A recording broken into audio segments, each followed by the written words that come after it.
researcher at Ozinga. I'm going to talk a little bit about the impact of curing and alternative cementitious materials on drying shrinkage. I was working on this project for about 7-8 years back in Oklahoma State University.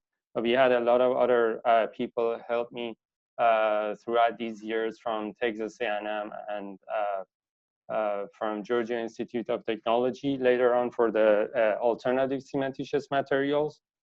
So I need to acknowledge a lot of people from all of these groups. From Oklahoma State, Texas A&M University, and Georgia Tech, Oklahoma Transportation Center, ODOT, FHWA, and Tony Consulting Group, US Army, and Ozinga recently, and many more.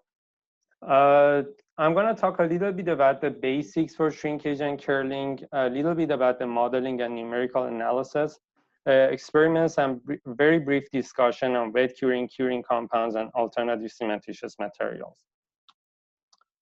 To start, I'm going to talk about some really known obvious facts which are really important, and the fact that concrete, as you know, is the most usually man-made material, just second to water, and that the fact that the cement, which is a major component and the binder in the concrete, is responsible for 8% CO2 emission on our planet. And if you just see it as a country, it's the third largest emitter in the world, right behind China and the United States. And it's it's more than the aviation fuel, 2.5%, and a little bit behind the global agricultural business.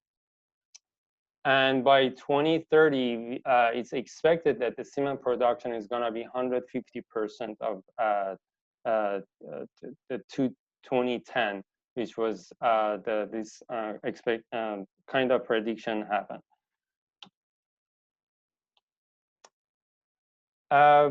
Regarding the introduction for shrinkage, I'm going to start with the very first one, which is the chemical shrinkage. Just like if you see in this simple graph, right after you add the water and cement together, you're going to have like the chemical shrinkage, because the hydrated products, they have a smaller volume than the unhydrated cement and water together. And after the final setting, you're going to have the autogenous shrinkage, which is basically because of the capillary suction and the self-desiccation in the system.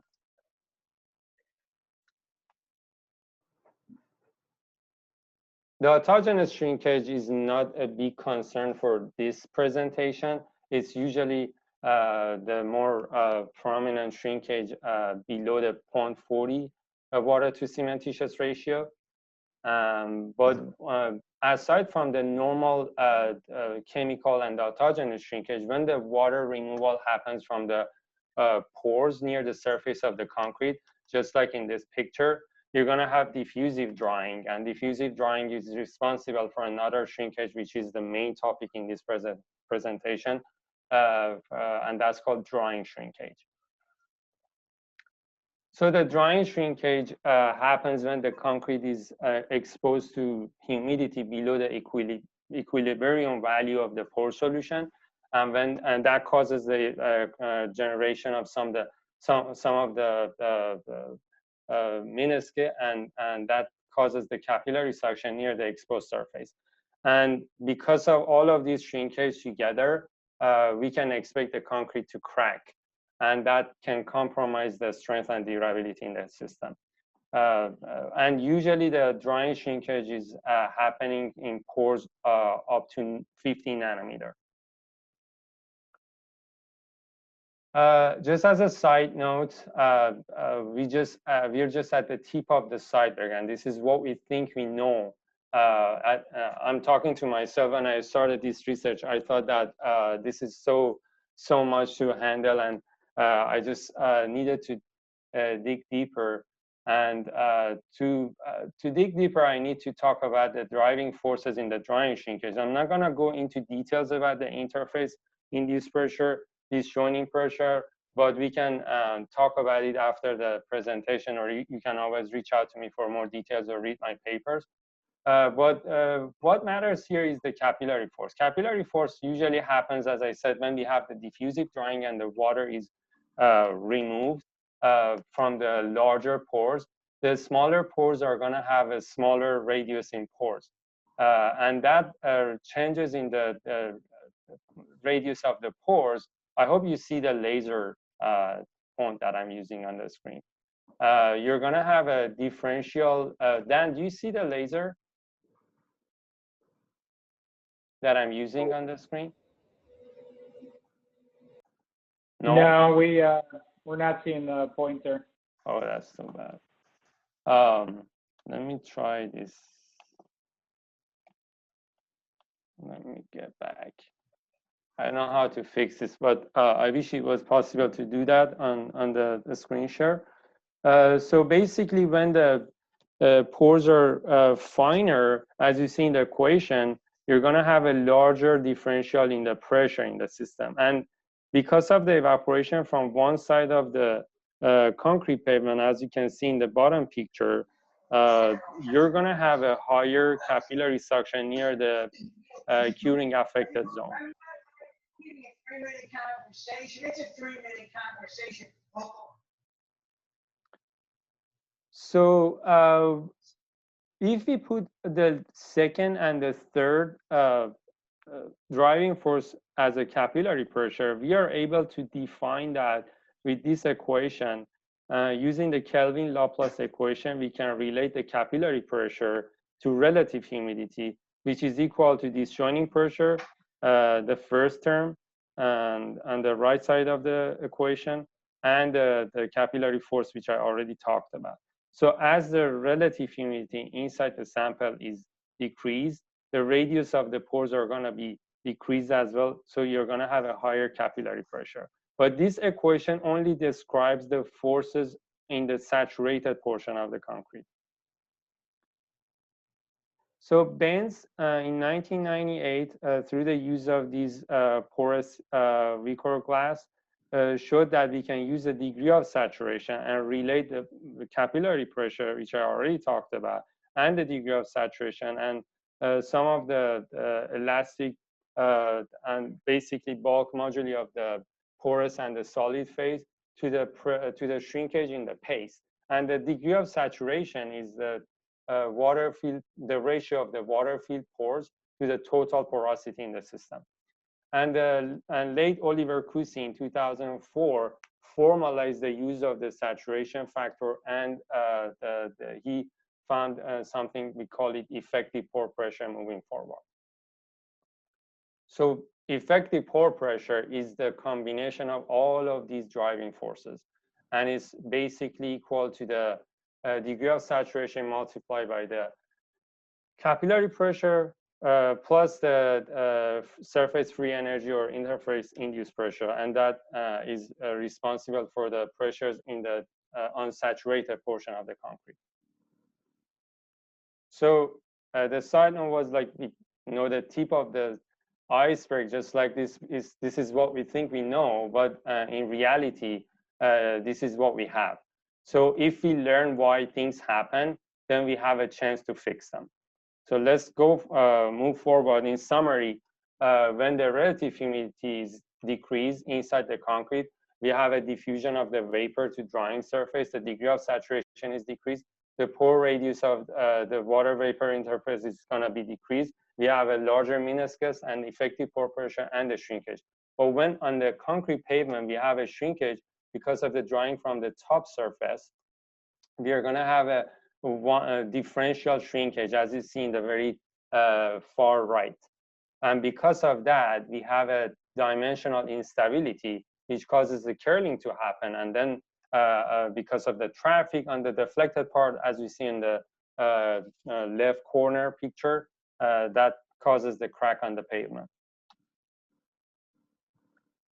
So how to minimize drying, shrinkage, and curling? There are some factors that we are kind of aware of if you're in the concrete industry, such as lowering the paste content or increasing the aggregate content, or with the structural elements, when we have a thicker element, you have a lower amount of shrinkage.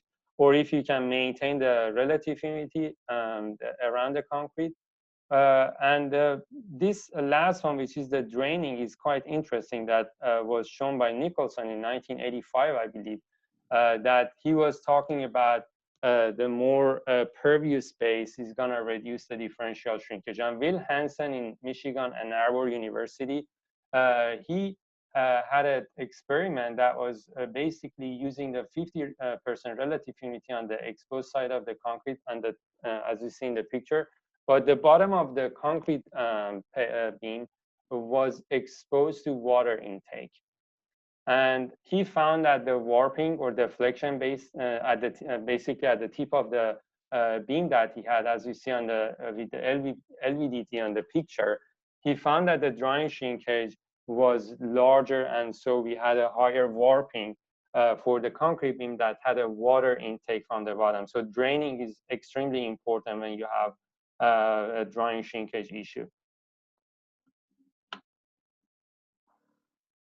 There are some other things that we can talk about here. One was the shrinkage reducing admixture. The research was done by Neil Burke. I believe he's in the audience. That causes the additional cost, but it's very effective. Internal curing, there are varied opinions. You can read Amir Khanian paper from back in UIUC.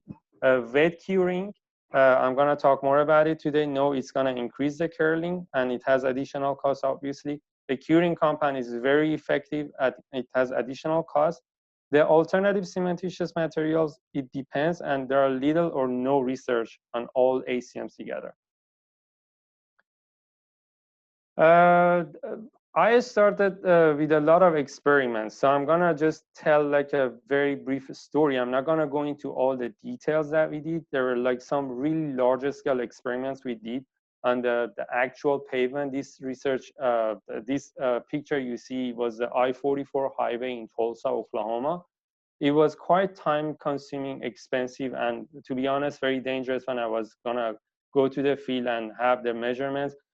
We did several different curing, as you see the bottom picture, and that was kind of time consuming. So we had to have a lot of instrumentation. We used the embedded gauges sensors for strain, and the relative humidity, like tens of different sensors at different sections of the pavement, as you see here.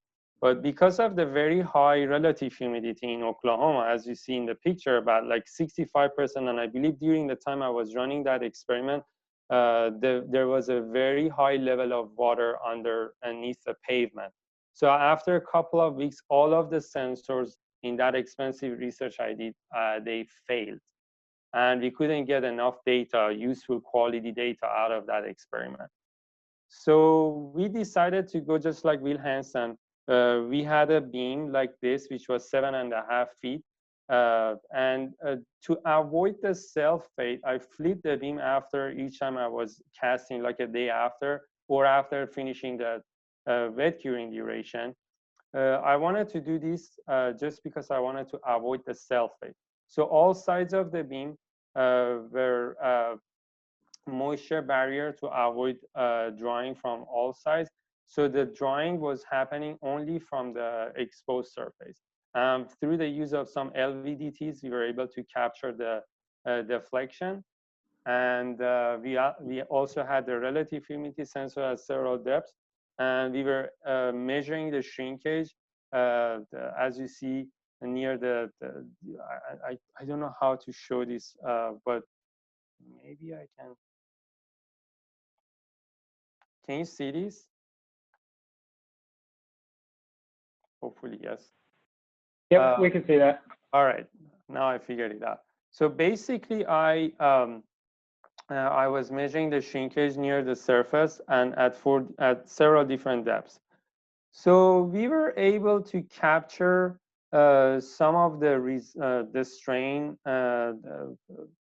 As you can see, with increasing the wet curing, I found that the wet cure sample had a higher strain or shrinkage, I would say. We did a couple of tests. This was very expensive for us and very time consuming to run this research. So the beams were 7.5 feet long, and we weren't having enough space to do this experiment this way. So we had to modify our experiment. But before that, I just want to tell you, like when we have a free shrinkage, not on the self-weight, using the Euler-Bernoulli equation, you can measure the deflection.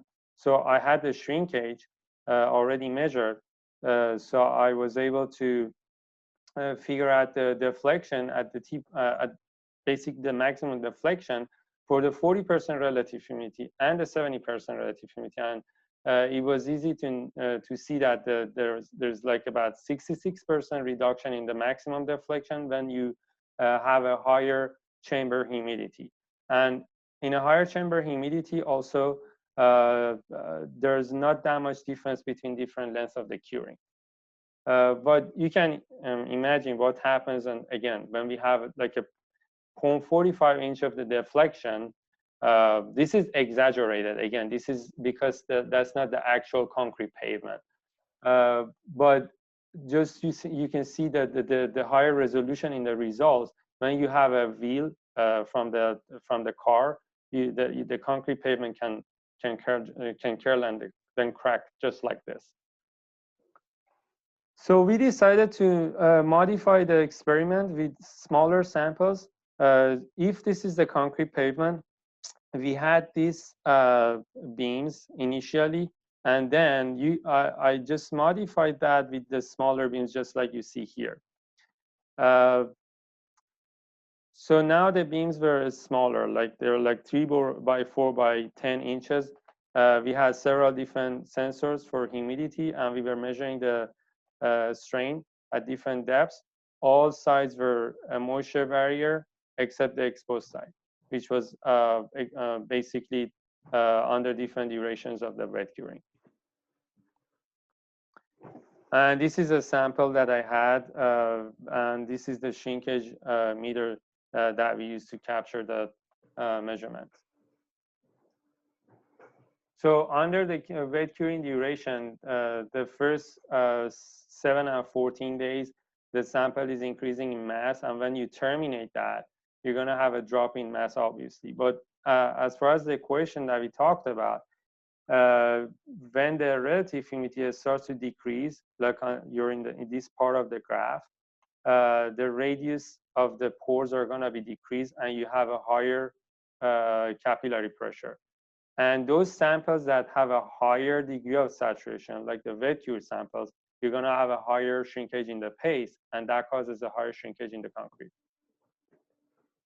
So if you put the relative humidity just near the curing affected zone and the shrinkage on one graph, at a constant internal relative humidity, you can see that the samples that had they had a higher wet curing duration, they had a higher shrinkage as well.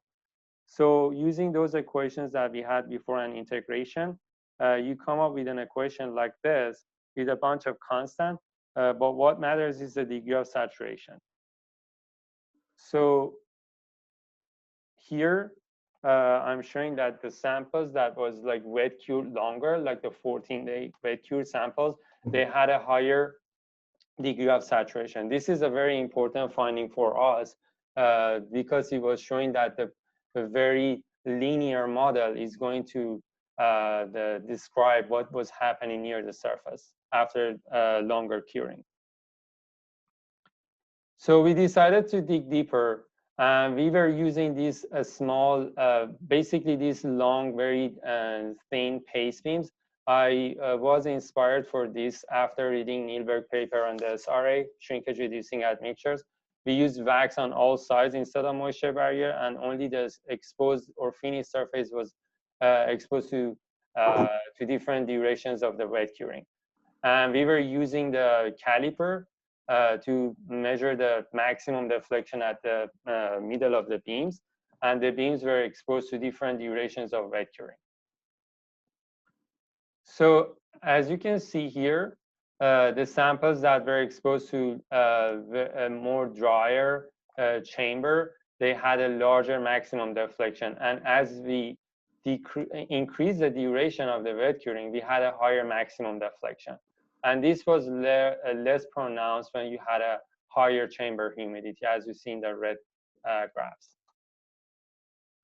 So in summary, if I put them on one graph for the maximum peak deflection versus the wet curing length, you can see that increasing the wet curing is going to increase the maximum deflection. And through the Euler-Bernoulli equation we talked about, you can translate that to a higher shrinkage in the system. And the shrinkage, as we talked about already, is related to degree of saturation. So I had to expand my research and do another experiment to capture and to measure the degree of saturation. So I had these tiny paste cylinders that were exposed to the same water to cementitious and the same wet curing durations. But after I cast them and after I terminated the wet curing, I was using some salt saturated solutions to create different humidities. And that was helping me to understand the degree of saturation over the depths of the sample. And so that helps me to find the effective pore pressure. So these are the results, the degree of saturation versus depth for different chamber humidity. The humidity was basically maintained using the salt solutions. And as you can see, as you increase the wet curing duration, the degree of saturation is higher. And the degree of saturation is also higher near the bottom of the sample. And you can see the trend here. So I was able to go ahead to run the model. I used the one-dimensional approximate linear drying diffusion model, which was originally formulated by Dr. Gracie in Texas A&M. And I used the results from the weight loss of the cement paste beams and the cylinders that I had as the input parameters. And the model was able to calculate the free strain and of course the deflection of the sample. So we talked about the capillary pressure, the interface-induced pressures, the effective pore pressure, and I was able to calculate the volumetric strain of the cementitious materials, accounting for both capillary and interface-induced pressures. And we already talked about this before. So I'm gonna just talk about this a little bit more, that the effective pore pressure, which we talked about, is here. So the model was able to, it was pretty accurate. The predicted results of the model was really close to that of the experiment. And one of the reviewers in our papers, they suggested that we also need to run some numerical numerical analysis. And we also did a numerical analysis on the nonlinear solution, which is historically used since a few decades ago, found by Dr. Bajant in Northwestern University. And all of the, basically the nonlinear solution and the approximate solution by Gracie were close to maximum deflection from the experiment, as you see on the graphs. But the difference and the contribution from that paper was, we found that the approximate solution was 60 times faster than nonlinear solution. In summary, I'm gonna say, like, if we have an effective pore pressure on the y-axis and the wet curing duration on the x-axis, and these are like the internal relative humidity from the low to the high, which is affected by the ambient humidity, the more you wet cure in a drier environment, you're going to have a higher effective pore pressure and a higher drying shrinkage. So yes, you can refine the pore radius by increasing the wet curing. It can have other benefits. But if drying shrinkage is important to you, then we need to be careful. For example, here in Nevada, and these are like the average relative humidity. So it can be a lot lower than 38%. You should be very careful when you want to choose which curing duration you're going to use. And obviously in Florida, we have the highest average relative humidity. Our state, Illinois, is here, and the research was done in Oklahoma, which was 64%. I think this can have a very practical benefit for specifiers. As a solution, we tried to use the curing compound. This experiment was not very easy because most of the results you see on the on papers, they are so scattered. Like dealing with the curing compound is not really the easiest thing in the world.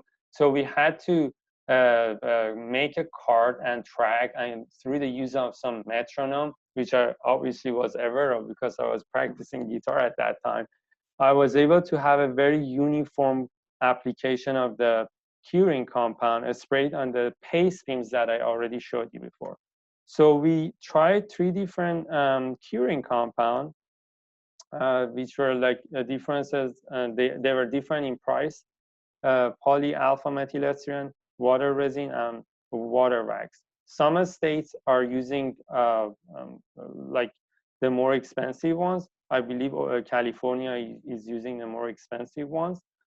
And we sprayed them. And for the lower performing one, I also sprayed it in a double layer application.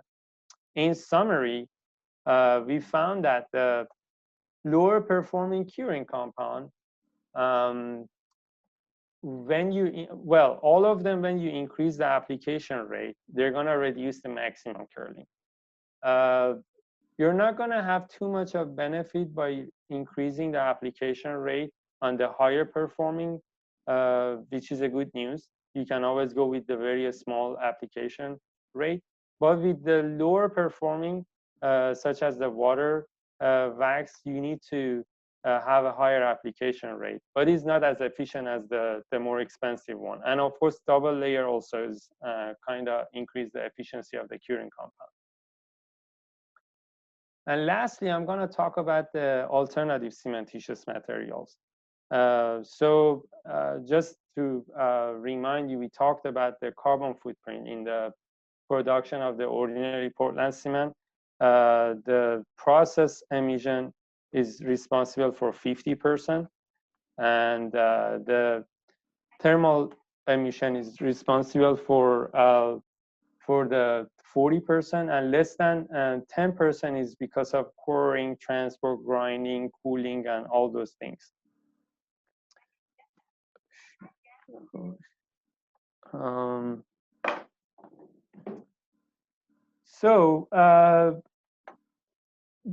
Basically, the ACMs, they have a different chemistries than the Portland cement, ordinary Portland cement. And they're often lower in CaO content, so they have less equivalent carbon footprint from the raw material, often lower production temperature, again, lower CO2, and they have been produced for several decades. And up to, based on the graph here, we can see that we have a huge portion of that huge portion of the carbon footprint responsible just because of the processing and thermal emission. But now with the use of ACM, we are able to reduce it by 40 to 60%. However, often they are very different. They have a very different behavior and properties compared to OPC, and their hydration property, development, and durability are poorly understood. Here, if you have the OPC that you're familiar with, the calcium sulfoaluminate cement and the calcium aluminate cement, and the blend of all of them together, which is here, and the alkali activator system through the use of activators like I don't know, like the sodium silicate and the sodium hydroxide, they're gonna be all sitting here. Very different in chemistry. Sorry, I forgot this. These are the different chemical oxides found by XRF. So we used some experiments. Some of them were done in Oklahoma State by myself.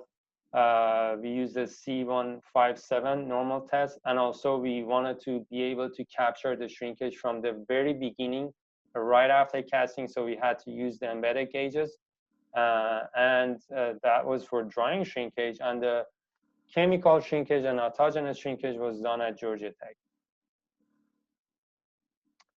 So we found that for the chemical shrinkage, if the solid black line is for OPC, the CAG2, which was the blend of the calcium sulfoaluminate and calcium aluminate and OPC, it was a little bit better in chemical shrinkage. But all the other ACMs, they had a higher chemical shrinkage than the OPC. For autogenous shrinkage, though, the OPC and the blend of the CAC and CSA and the OPC, they were like higher autogenous shrinkage versus the calcium aluminate cement, alkali activated system, and the calcium sulfoaluminate system. They had the lowest autogenous shrinkage. And for drying shrinkage, up until 300 days, like a year, the CAG2, which was the blend of CAG and CSA and OPC, they had the largest drying shrinkage. And then that was followed by the OPC. And then the best ones were CSA, calcium sulfoaluminate, and the calcium aluminate cement, and the alkali activated system. And this is the conversion, which is basically the release of the water after the temperature is raised. And that can have some damage to some structural purposes, just because when you have a conversion, you might have a lower compressive strength.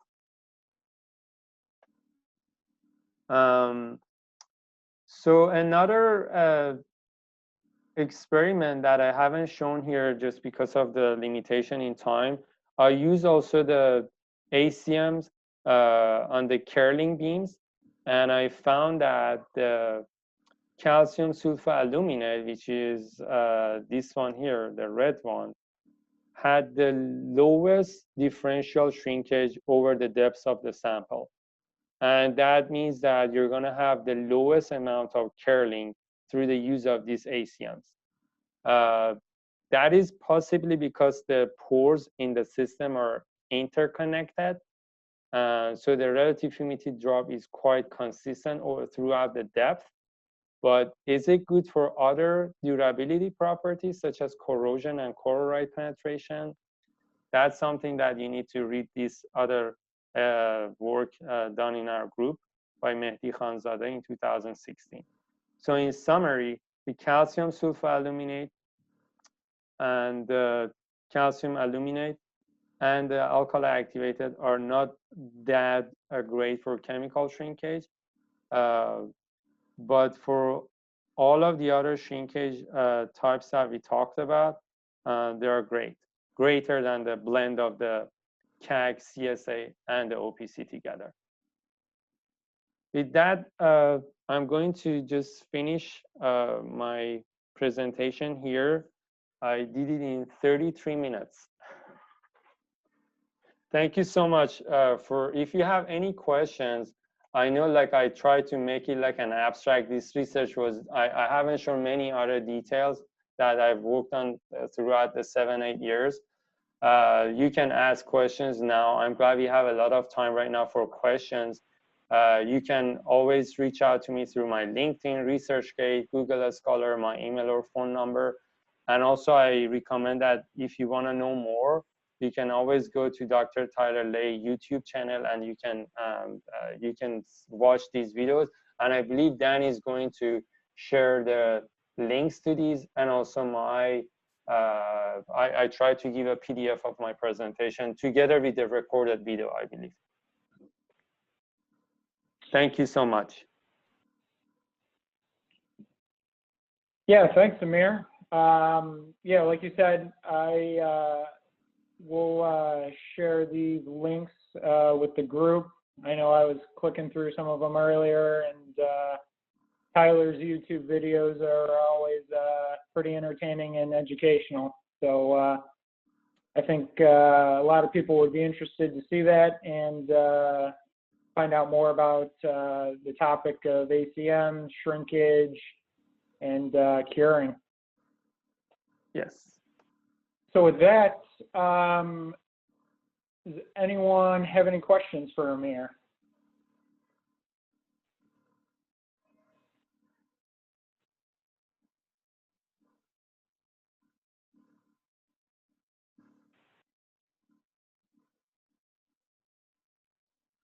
Any questions at all?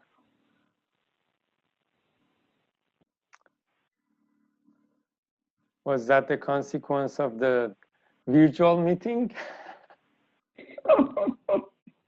No, I think you just covered everything so well. I hope so. All right. Well, if there's no I got a quick questions, question. sure. Go ahead, Ted. Did you consider the thermal effects of any of these alternative cementitious materials as it relates to the volume change? We put them in the, well, I understand your point about the some of them, because of especially the high chemical shrinkage. You can imagine that there are lots of things going on, and we did have a higher very early age temperature, especially with the alkali activated systems. They were captured, obviously not with the typical ASTM, but with the embedded gauge, we captured the temperature. They were not, we didn't consider them because we didn't want to analyze the mechanism. We were just measuring the shrinkage. So as far as the shrinkage, I can say that was not just for the moisture gradient. That was for both moisture and the temperature. Okay, yeah, that's what I was getting to. That you didn't, you considered it as part of the total volume change. Yeah, it was definitely, it was just the shrinkage itself that was important to me, but not like the very first part of my the presentation, which was only about the OPC in a constant temperature in the chamber, which was just the moisture gradient. So if we want to apply the model that I found about on the ACM, there's a big no here, because those mechanisms that we are aware of are going to work on the normal OPC system. They may or may not work on the ACM, but there are lots of more research that needs to be done on the ACM. Thank you. All right, I mean, it looks like we have a question in the chat from Dr. Neil Burke. He's asking, what about tensile strength and cracking? Those are other experiments that I believe that Tyler was trying to do, or he was talking about, and we didn't do those things. Is he talking about the ACM, or is he talking about the OPC? He didn't specify in his comment, but because Neil, with the OPC, obviously when I did the numerical analysis and the other part of the model, we took some generic assumptions for those numbers that he can read in my paper. But if he's talking about the alternative cementitious, no, I haven't done it, and I'm not sure if Tyler has done it after I left or not. Actually, what I'm referring to would be that obviously for curling, you have the cars coming over, it's going to cause it to crack. But if you had a factory floor or something where it didn't curl as much, and you had this, as you cure the concrete, the tensile strength gets higher. So you have the resistance to cracking for the given amount of shrinkage you have is better. So the question is that by not curing it, you might have less shrinkage, but your restraint to shrinkage cracking is less also. Are you talking about this slide, Neil? What? Are you talking about this slide now that I'm showing here? No, let me see. I got covered up with a picture. Let's see. Let's see. Days exposed. Well, you actually have to look at the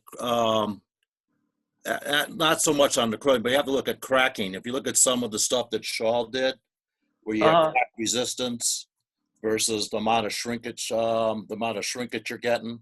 Yes. At some point you'll crack when the concrete when the shrinkage is more than your Oh, tensile. I see your point now. Okay. So yes, definitely that's the case when you have internal restrainment. But to study this and to understand the mechanism, we had to leave the concrete free to shrink. We were trying to avoid that. So this research is not about the ring test or those kind of cracks afterwards, which are important. We were just trying to see if we can relate what we observed with the increase of the wet curing to the mechanism. Okay. Good question. And one of the reasons that I believe that the model needs to be studied further, maybe another PhD under Lei and Zach Gracely, is if you notice here, it kind of relates to what you're saying. If you, let me bring it up. If you notice here, I'm just showing the peak deflection, but after the fact, like here, like these two are the model. This is the experiment. So the model was not able to capture the when the samples are creeping down. Does that make sense? Yes. So that I think if we were going to do even a deeper analysis with the model, we were able to also capture that part. But we were just caring about what's going on up until here. Yeah, we tend to think that they start coming down because you also have to add creep into it. Yeah. I made a mess on these slides. Hey, all right. Any more questions? Yeah, I had a follow-up to what Dr. Neil just asked.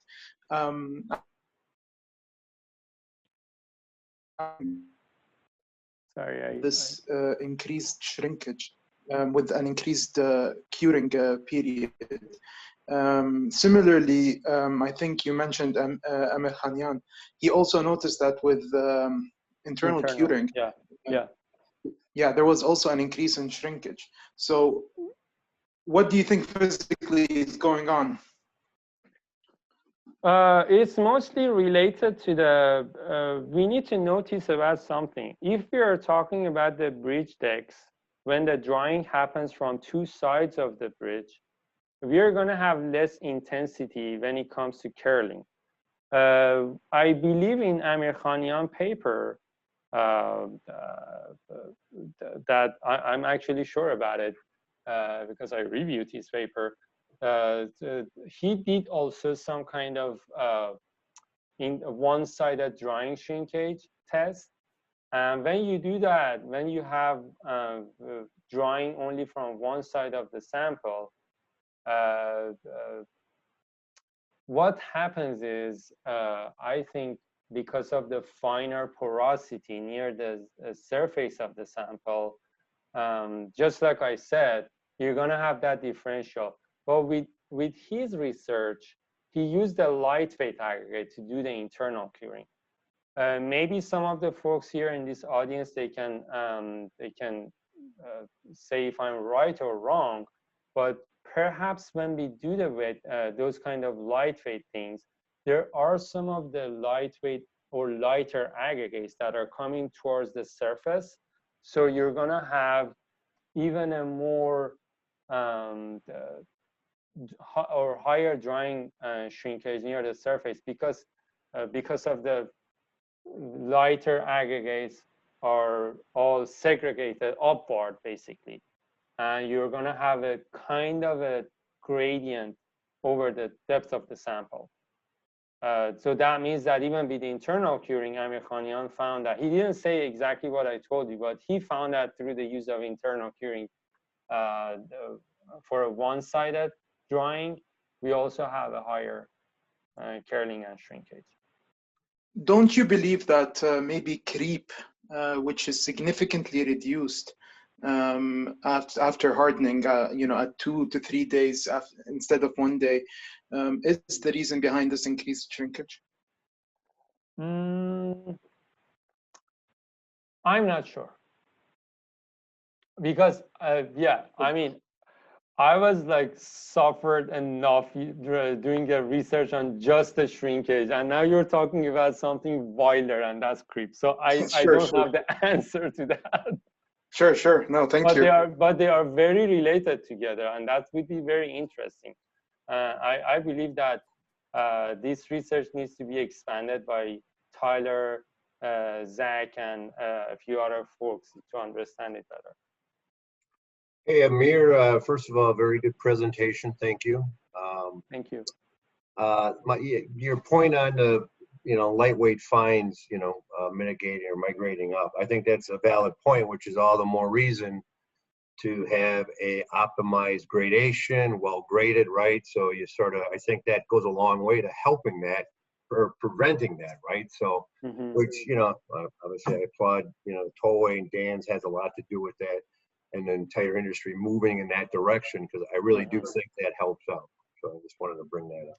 So I think when it comes to drying shrinkage from one side, which is sometimes the case when you go to Arizona, when you go to Nevada, one side drying shrinkage is even more important than when you go to Seattle or Florida.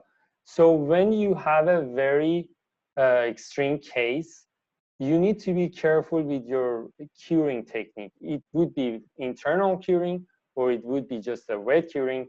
It's always better to use either a combination of that with the curing compound and a higher performing curing compound, or just a curing compound by itself, or something like the one of the ACMs that we talked about, like the alkali activated, which is not really practically available yet through the ready mixes.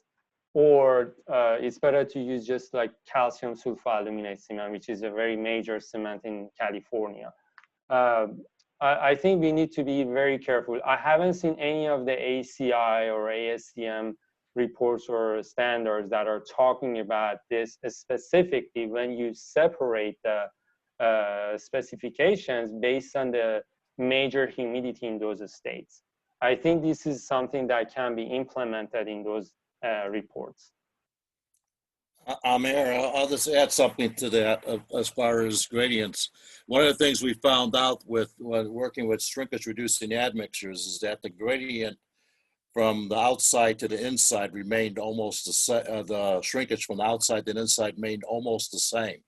Yes, I've seen that. You're not developing the curling forces. So even if you a little wetter on the bottom and drier on the outside, you don't get this. You have much less differential shrinkage is what's causing the problem on the curling. So you really need to eliminate that, and you can do that with an SRA, even though it might be a little bit more expensive in some cases that you might want to do, but it is doable. I totally agree with you, just because it's helping the system throughout the whole depth and not just the curing only on the curing affected zone, or like the lightweight aggregate. If that migration of the aggregate happens, I'm sure like SRA is better, and maybe combination of the SRA and super absorbent polymer together that can also, or a little bit of the calcium sulfoaluminate, all three of them together, they can also help with some kind of the initial expansion and remove the entire shrinkage from the system. Yeah, I think one other thing you have to worry about is we're talking about mostly highway pavement here.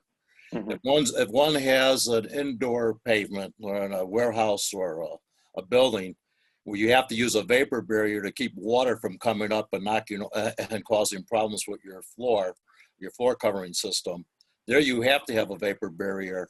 So you don't have the option of keeping it wet on the other side.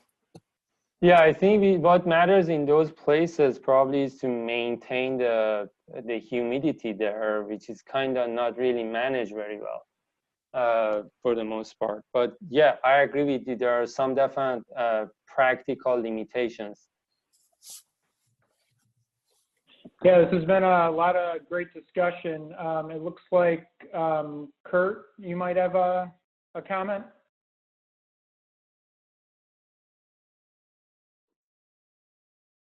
Maybe, maybe not. Anyways, just to wrap up this meeting, I'd like to thank Amir again. I think he did a great job, and thank you everyone for attending. We're considering on doing these virtual meetings every month or every other month until we can resume our regular in-person dinner meetings. So feel free to pass along any comments or ideas for topics. And then I'd say also keep an eye out for our monthly ACI Illinois newsletter, and check our website anytime for the latest information on chapter events, certification classes, anything going on with the chapter. And I will send out these links that Amir has up on the screen for these references and YouTube videos. So thanks again, everyone, for attending, and thank you. Have a great rest of your day. Thank you, guys. Thanks, Dan. See you.